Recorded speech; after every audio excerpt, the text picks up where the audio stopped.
Bonjour et bienvenue. Aujourd'hui, on va se pencher sur un titre, vous savez, ce genre de titre qu'on a l'impression de lire tout le temps. Une sorte de disque rayé de l'actualité climatique. Exactement, ce fameux réduction des GES. Ça avance, mais lentement. Voilà. Une phrase qui est un peu passe-partout, qui peut tout dire et son contraire. C'est ça. Et pour essayer de voir ce qu'il y a derrière, on a deux documents. Le premier, c'est un article de Science Presse, assez factuel. Il fait le point sur les chiffres, les promesses, les projections pour 2026, etc. C'est le quoi. D'accord. Et le deuxième document, c'est une analyse que je trouve fascinante du laboratoire d'analyse des discours contemporains. Et là, on n'est plus dans les chiffres. On est dans la manière dont l'article nous en parle. C'est le comment. Ah, c'est une approche intéressante, parce qu'on est tous un peu anesthésiés par ces chiffres, non? Un pourcentage par-ci, une projection par-là. Oui, ça devient un bruit de fond. C'est ça. Donc là, l'idée, si je comprends bien, c'est d'utiliser cette analyse de discours comme une sorte euh, de grille de lecture, pour relire l'article autrement. C'est exactement l'idée. Comprendre où on en est, bien sûr, mais surtout voir comment ce discours est construit et ce qu'il cache, peut-être. Parfait. Allons-y. Alors, on plonge directement. Le constat principal de l'article de Science Presse, c'est que si on prend toutes les promesses actuelles des pays, D'accord. on devrait arriver à une réduction des émissions mondiales de gaz à effet de serre de 10% d'ici 2035. Bon, 10%. Spontanément, on se dit que c'est mieux que rien. C'est la première réaction. C'est un progrès. Oui, mais ce chiffre, il n'existe pas tout seul. J'imagine que l'article le compare à quelque chose. Immédiatement. Et il le met en perspective avec la référence, le GIEC. Le groupe d'experts intergouvernemental sur l'évolution du climat. C'est ça. Et là, d'un coup, le tableau n'est plus du tout le même. Ah, Parce que le GIEC, lui, nous dit que pour avoir une chance de limiter le réchauffement à 2 degrés, il ne faudrait pas 10% de réduction, mais, 35% par rapport au niveau de 2019. 35. Donc on parle d'un écart. C'est un gouffre. On est sur une trajectoire qui est 3,5 fois moins ambitieuse que ce que la science nous dit être nécessaire. D'accord. Et là, on peut déjà commencer à faire le lien avec la deuxième source. Oui, justement. L'analyse de discours, elle doit pointer ça du doigt. Ce mécanisme où un chiffre politique, le moins 10%, n'a de sens que quand il est jugé par le chiffre scientifique, le moins 35%. C'est au cœur de leur analyse. Ils appellent ça un discours scientifico-légitimant. C'est un peu barbare comme terme. Mais l'idée est assez claire. Oui, en gros, la science n'est pas juste une info. Elle devient la norme, la seule autorité qui peut dire si on fait bien ou mal. C'est elle qui distribue les bons et les mauvais points. Tout à fait. Et les sources citées, comme ce rapport du PNUE, le Programme des Nations Unies pour l'environnement, Oui, il est présenté comme une sorte de bulletin de notes mondial, publié juste avant la grande conférence sur le climat, la COP. Ce n'est pas anodin. On ne se pose plus la question de savoir si l'objectif de 2 degrés est le bon ou s'il est juste pour tout le monde. non, c'est posé comme une vérité physique. Exactement. Et du coup, le débat politique, il se transforme en exercice comptable. On est dans le bon ou dans le mauvais chiffre. C'est intéressant, parce que l'article de Science Presse, il essaye quand même de trouver une petite lueur d'espoir. Il parle d'une possible bonne nouvelle. Ah oui, laquelle? Il explique que le calcul est incomplet. Au moment de la publication, il n'avait que 74 pays sur 195 qui avaient mis leur plan à jour. D'accord, donc il y a une marge de progression. Le chiffre pourrait s'améliorer. Voilà. Mais même cet optimisme, il reste dans la même logique, non? L'espoir, c'est que de nouveaux chiffres viennent corriger les anciens. Complètement. L'espoir vient d'une mise à jour du tableur Excel, en quelque sorte. Ça ne remet absolument pas en cause le cadre de pensée. Non. C'est juste. Par rapport au plan d'il y a 5 ans, les émissions prévues en 2035 seraient 6% plus basses que ce qu'on anticipait à l'époque pour 2030. Ce qui amène à cette citation qu'on entend partout, de Laurence Subiana, qui est une des architectes de l'accord de Paris. Oui, on est dans la bonne direction, mais trop lentement. Et cette phrase, elle est parfaite pour illustrer ce cadre. Ah oui, Bah oui, la bonne direction, elle est fixée. Par qui? Par la science. C'est l'autoroute. Et le seul débat qu'on a le droit d'avoir, c'est sur la vitesse. Est-ce qu'on roule à 30 ou à 130? on se demande pas si on pourrait prendre un chemin de traverse. Ou si la destination convient à tout le monde. C'est une image très juste. Et ça nous amène à l'exemple des États-Unis dans l'article. Oui, un cas très concret. Le président Joe Biden a annoncé une cible qui est, sur le papier, très ambitieuse. Une réduction de 61% d'ici 2035 par rapport à 2005. C'est énorme. Dans le monde des chiffres, c'est spectaculaire. Sauf que, Sauf que le réel fait éruption. L'article le dit presque en passant. il qualifie ce plan de « mort au feuilleton » si un autre président arrive au pouvoir et décide de tout annuler. Voilà. Et là, le beau chiffre, le moins 61%, il perd toute sa substance. Il n'est plus un objectif scientifique abstrait. Il devient ce qu'il est vraiment, un objet politique extraordinairement fragile. Et on touche au cœur du problème. C'est précisément ce que notre deuxième source, l'analyse de discours, appelle l'oubli structurel.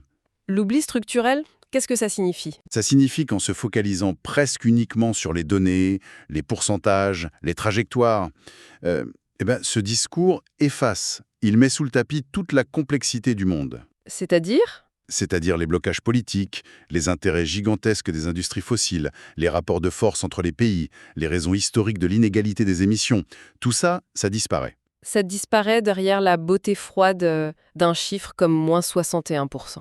C'est exactement ça. Donc cet oubli, ce n'est pas juste un oubli par distraction, c'est une conséquence directe du cadre qu'on a choisi. Oui, c'est un effet du cadrage. En choisissant de parler le langage de la science, on choisit sans le dire de ne pas parler le langage de la politique, de l'économie, de la sociologie. C'est une excellente façon de le dire. C'est un peu comme si on décrivait un match de foot en ne parlant que de la vitesse du ballon et du pourcentage de passes réussies. Sans jamais mentionner la stratégie des équipes, les fautes, les décisions de l'arbitre ou la pression du public. L'analogie est parfaite. On mesure la fièvre avec une précision d'horloger, mais on ne dit rien sur le virus qui la cause. L'analyse de discours le formule comment? Elle dit, je cite, que le texte ne discute pas les raisons politiques, économiques ou historiques des écarts.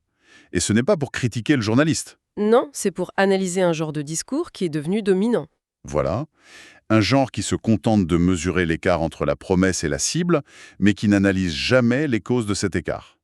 Et le langage lui-même, les mots qu'on utilise, jouent un rôle là-dedans. Un rôle crucial. L'analyse pointe ce qu'elle appelle le lexique dominant. C'est-à-dire des mots comme émission, seuil, réduction mondiale. Rapport scientifique, estimation, on est dans un vocabulaire très technique, presque déshumanisé. Ce n'est pas neutre comme choix de mots. Absolument pas. Ça construit une image du problème comme étant purement technique, objectif, un truc à gérer par des experts.